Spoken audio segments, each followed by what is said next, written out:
Hello everyone, welcome back to my YouTube channel. मेरा नाम है नामिका और झाजी की दुनिया में आप सबका स्वागत है। तो गाइज़, हम निकल चुके थे बनारस के लिए। ट्रेन हमारी रात 8 बजे थी और 5 बजे हम निकले थे और बस ट्रेन छूटते छूटते बचा। तो आप समझ सकते हैं 14 किलोमीटर की ड्राइव में कितना ज़्यादा जाम होगा। तो बहुत मुश्किल से हम पहुँचे स्टेशन। और गाइज़, मैंने कुहू के लिए हलवा पैक कर लिया था, पूरी और भुजिया हमारा खाना था। और रात भर का सफ़र था। सुबह हम पहुँच चुके थे हमारे डेस्टिनेशन जो बनारस है।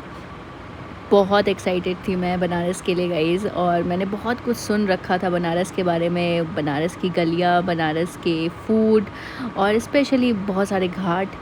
तो सबसे पहले हमने लिया टोटो बुक और हम पहुंच गए होटल आदित्य। एक्चुअली ये पापा ने पहले ही सब कुछ अरेंजमेंट कर रखा था और पापा ने पहले ही बुक कर लिया था क्योंकि रोहन का बर्थडे था। रोहन है मेरा भाई, छोटा भाई है मेरा, उसका बर्थडे था और बहुत टाइम से प्लान बन रहा था कि क्यों ना उसके बर्थडे में हम चले काशी विश्वनाथ, क्योंकि मेरे पापा बहुत बार आ चुके हैं और हम बोलते थे पापा को, पापा आप हम लोग को कब लेके जाएगा। और फाइनली पापा ने प्लान बनाया और एग्जीक्यूट भी हो गया और बहुत अच्छे से सब कुछ हो गया। तो रोहन का था हैप्पी बर्थडे। और गाइज़, ये फिर क्या हुआ कि हम निकल गए सुबह सुबह फ्रेश होने के बाद, क्योंकि हम आ गए थे राइट 7 बजे तक हम होटल में ही थे। और हमसे सिर्फ आधा घंटा पहले ये लोग आए थे धनबाद से और हम लोग आए थे दिल्ली से।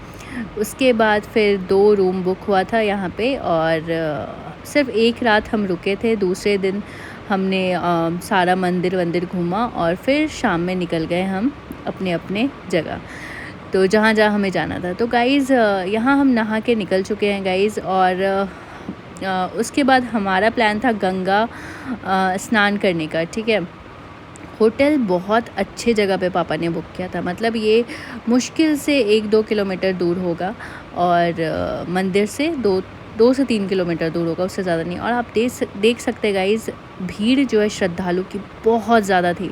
मतलब ऐसा लग रहा था बारिश भी होगी, बट टच वुड सब कुछ इतना अच्छा हो गया। आप देख सकते हैं धूप निकल गई और हम बहुत खुश हो गए थे कि चलो आज तो बारिश नहीं होगी, क्योंकि पूजा पाठ भी था और कुहू भी थी, छोटी बच्ची भी थी हमारे साथ।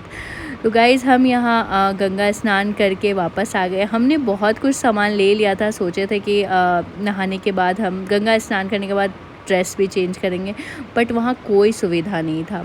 मतलब लोग सारे ऐसा ही कर रहे थे, जो कपड़ा वो पहन के जा रहे थे गंगा में डुबकी मार रहे थे और फिर वहीं से वो जल लेके मंदिर चले जाते थे। तो ये गाइज़, ये है काशी विश्वनाथ का टिकट टेम्पल ट्रस्ट, जहाँ पे हमने लिया VIP टिकट जो होता है।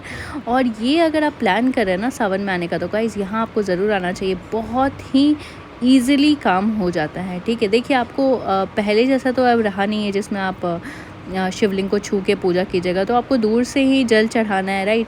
लेकिन वो भीड़, जो लंबी वाली भीड़ होती है, लंबी वाली लाइन, उसमें अगर आपको नहीं जाना है तो फिर आप VIP वाला टिकट ले लें। और हमने दर्शन बहुत अच्छे से किया, आपको मैं बताऊंगी, आप बिलीव नहीं कर पाओगे। पहली बार जब मैं गई ना, मुझे पता ही नहीं चला शिवलिंग है कहाँ, क्योंकि इतना सारा चैनल बना हुआ था जल चढ़ाने का। मैं कंफ्यूज थी और मैं जब निकल गई और मैं रो रही थी, मम्मी मैं तो दर्शन ही नहीं कर पाई। और वहाँ पुलिस जो भी थे CISF के लोग, तो उन्होंने सुना और मेरी मम्मी वॉज क्राइंग और वो बोल रही थी कि अरे ये तो दर्शन भी नहीं कर पाई। तो उन्होंने कहा कि तुम दोबारा चले जाओ। और मैं गई दोबारा और इतना बढ़िया दर्शन हुआ। और पंडित जी ने जो है वो फूल फेंक दिया मेरे ही गले में और वो मेरे गले में आ गया और मैं बहुत अच्छे से, मतलब 5 सेकंड का मुझे टाइम मिला भगवान के पास आराधना करने का गाइज़, वो भी सामने सामने। मैं बहुत खुश थी। और वापस हम आ गए यहाँ पे। यहाँ हमने खाया हींग की कचौड़ी और कितना बढ़िया था ना, मैं आपको नहीं बता सकती गाइज़, बहुत बढ़िया ये कचौड़ी था। कचौड़ी हमने खाया और बहुत भूख लग गई थी सबको, क्योंकि टाइम हो गया था। बट हमें बहुत देर नहीं रुकना पड़ा। और फिर ये आप देख सकते हैं, ये श्रद्धालु की जो लाइन है। फिर हम चले गए काल भैरव का दर्शन करने, बट वहाँ इतनी लंबी लाइन थी, मतलब 4-5 घंटे की लाइन। तो हम हिम्मत हार गए और हमने कहा कि चलो भाई आज खाया जाए बम बम थाली। तो गाइज़ ये होटल बहुत ही फ़ेमस होटल है बनारस का। और मैंने यूट्यूब पे देखा था बम बम थाली, तो रोहन के बर्थडे में पापा ने कहा कि चलो बम बम थाली ही मंगवाया जाए। और ये है ना, घंटी बजा के आते हैं बम बम थाली में। और मतलब 5 आदमी चाहिए इसे खाने के लिए, ठीक है। और कुहू बड़े मस्ती में थी, कुहू अपनी नाना नानी से मिल ली, मामा से मिल ली, और ये मस्ती में थी। और हम बीच में चले गए थे होटल, हमने चेंज कर लिया क्योंकि हम गीले थे, पूजा करके आए थे जब। और उसके बाद ये हमारा खाने का टाइम था गाइस। और दर्शन जो हुआ ना, मैं आपको बता नहीं सकती, शब्दों में मैं आपको बयान नहीं कर सकती, इतना बढ़िया अद्भुत दर्शन हुआ। एक तो लग ही नहीं रहा था कि मैं आ पाऊँगी। जिस तरीके से हम लोग ट्रेन में बैठे हैं ना, वो तो उस वक्त मैं सिर्फ़ और सिर्फ जाप कर रही थी, भोलेनाथ बस मैं आ जाऊँ आपके पास। ये आ गया हमारा बम बम थाली, और पीछे घंटी बज रही है गाइस।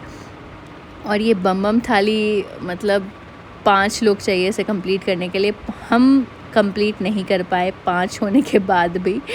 इतना ज़्यादा इसमें आइटम था, मैं आपको बता नहीं सकती। And taste was good definitely.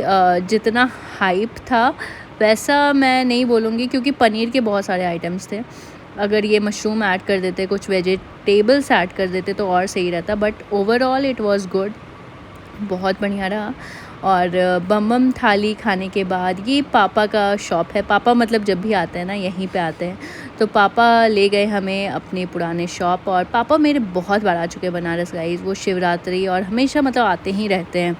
तो यहाँ से पापा अपना शर्ट का कपड़ा, पैंट का कपड़ा, कुर्ता का कपड़ा लेते हैं। और आदि को लेना था वाइट कुर्ता का कपड़ा और पैंट का कपड़ा, उन्होंने भी लिया, शॉपिंग की उन्होंने, लिनन शर्ट के कपड़े लिए। और यहाँ पे काफ़ी अच्छा रीज़नेबल प्राइस था। मैंने भी लिया, एक कुर्ता का कपड़ा लिया है, और जो सलवार होता है उसका कपड़ा। गाइज़ उसके बाद क्या हुआ, शाम हो गई थी, मतलब रात हो गई थी।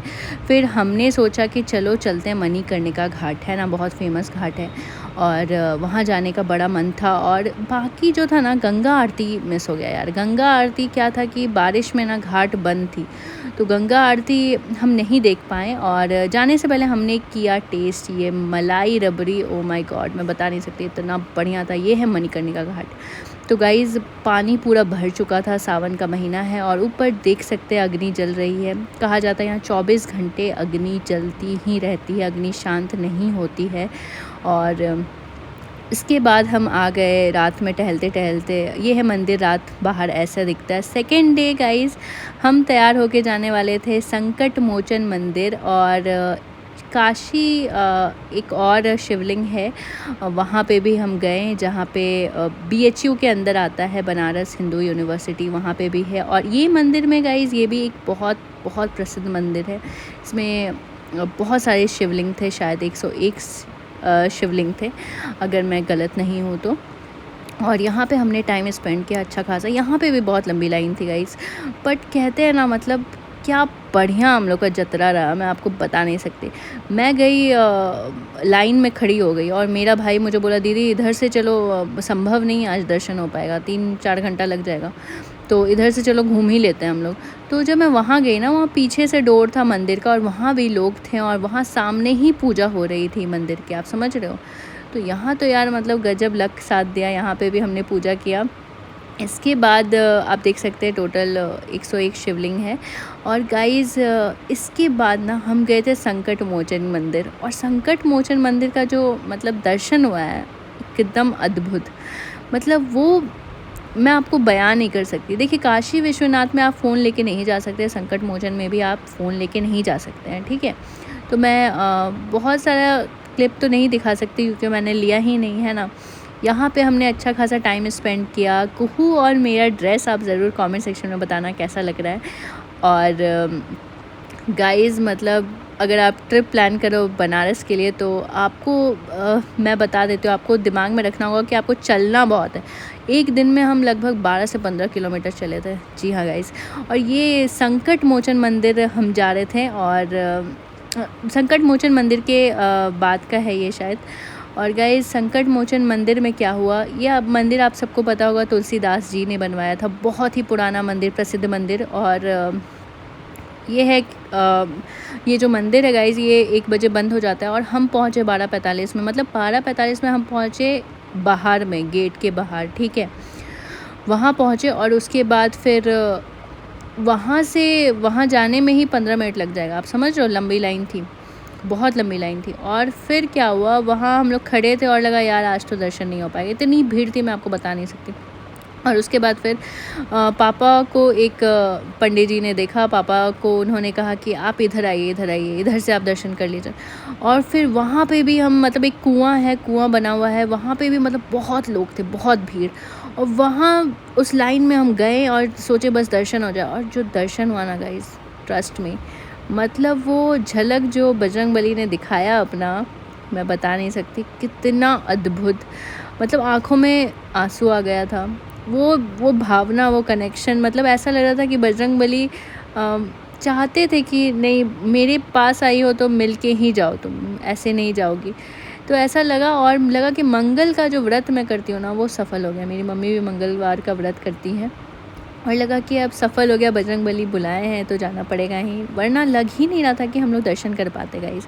और फिर ये है BHU के अंदर का जो मंदिर है शिव भगवान का, यहाँ पे भी वैसा ही दर्शन हुआ, मतलब भीड़ में, लेकिन एक कहते हैं ना कि मतलब जब आपके अंदर श्रद्धा हो तो भगवान किसी न किसी विधि आपको बुला ही लेते हैं अपने पास। तो यहाँ पे हमने बहुत टाइम स्पेंड किया, बैठे और कुहू के साथ खेले, प्रणाम किए भगवान को, बहुत आराधना किए, जाप किए। ये भोलेनाथ का मंदिर था, और IIT BHU कैंपस सब कुछ देखा हमने, काफ़ी बड़ा कैंपस था गाइज़। और यहाँ पे जो समोसा चाट था ना, इतना बढ़िया था, इतना बढ़िया था, मैं आपको नहीं बता सकती, बहुत बढ़िया था। और फिर हमने ये भुट्टा भी खाया, और भुट्टा खाने के बाद गाइज़ हम थक गए थे, बहुत ह्यूमिडिटी थी और बहुत ज़्यादा गर्मी थी। फिर क्या हुआ, ये नेक्स्ट डे का है ना, क्योंकि आज रात ही हमें निकलना है। फिर हमने प्लान किया चलो सारनाथ जाया जाए। सारनाथ आपको पता होगा फर्स्ट बुद्धिस्ट काउंसिल हुआ था यहाँ पे गाइज़, तो ये तो मुझे तो देखना ही था, ये मुझे और आदित्य को बहुत मन था ये देखने का। यहाँ हम गए, ये डिज़ाइन जो है पगोड़ा स्टाइल है गाइज़, ये थाईलैंड से लिया गया है। और जनरली बाहर में जब भी आप जाओगे तो बुद्धिज़्म का जहाँ जहाँ भी टेम्पल है वो इसी स्टाइल में जनरली थाईलैंड में तो है। तो गाइज़ यहाँ हम गए, और यहाँ पे बुद्ध भगवान जो हैं वो अभय मुद्रा में है, मेडिटेशन करते हुए गाइज़। ये है ट्री जहाँ पे बोला जाता है कि भगवान बुद्ध यहाँ पे आके बहुत देर तक मेडिटेशन किए थे, यहाँ बहुत टाइम मेडिटेशन किए थे गाइज़। लगभग 1.5-2 घंटा लग गया था हमें सारनाथ पहुंचने में। तो यहाँ जब हम आए थे ना, 4 साढ़े 4 बज गया था। और ये देख सकते हैं लोटस का पेड़ है और पौधा है, और कहा जाता है कि बौद्ध भगवान जो हैं, बुद्ध भगवान जो हैं, उनका जो पाँव है वो बिल्कुल फ्लैट है, जैसे हमारे पैर में गड्ढा होता है ना, उनका पाँव बिल्कुल फ्लैट था। और जब वो 7 महीने के थे, जब वो चल रहे थे, तो बीच में आ गया था उनके लोटस। तो लोटस उनका काफ़ी प्रिय है, वो हमेशा रहता है। फिर हम गए यहाँ पे प्रॉपर जहाँ बनारस साड़ी बनती है, सारनाथ से एक्सपोर्ट होती है गाइज़, हम वहाँ गए। वहाँ हमें इन्होंने बताया कि कैसे वीविंग होता है, ताना बाना जो गाना है वो इसी पर है। तो उन्होंने हमें दिखाया मशीन, और उसके बाद इन्होंने मतलब बहुत सारी साड़ियाँ दिखाई। और गाइज़ रक्षाबंधन आ रहा था, तो मेरा जो भाई है उसने कहा कि दीदी तुम यहीं कुछ पसंद कर लो, मैं पे कर दूँगा, तुम यही गिफ्ट ले लो तुम अपना। तो गाइज़ मैंने बहुत खूबसूरत एक कतान सिल्क लिया है, मैं आप सबको दिखाऊंगी गाइज़। फिर हम गए बनारसी पान खाने, ये कैसे मिस हो सकता है गाइज़, बनारस और पान नहीं खाओ, मीठा पान खाएं। और फिर इसके बाद रात में आदित्य चले गए दिल्ली, मैं आ गई धनबाद अपने घर। और इस घर में पहली बार मैं आ रही हूँ, मैं और कुहू, क्योंकि इससे पहले मेरे पापा रहते थे विशाखापट्टनम में, और ये धनबाद वाले घर मैं नहीं आई थी। और इसका गृह प्रवेश का पूजा भी जब हुआ था, तो उस टाइम मेरी शादी हो गई थी, और दूसरे दिन ही पूजा हुआ था या तीसरे दिन, और मैं अपने ससुराल में थी। और ये पहली बार आई थी मैं अपने घर, प्रॉपर अपने पापा के घर, और मैं बहुत एक्साइटेड थी, कुहू भी एक्साइटेड है। अभी मैं रहूँगी यहाँ पे गाइस। तो आप सब बताएं आप सबको आज का व्लॉग कैसा लगा और यहाँ पे मेरा कैसा शेड्यूल रहता है, ये सब भी मैं आपको बताऊँगी गाइस। और आदित्य चले गए हैं दिल्ली और वो अभी रहेंगे वहीं पे, तब तक मैं रहूँगी यहाँ पे कुछ टाइम। चलिए guys, thank you so much for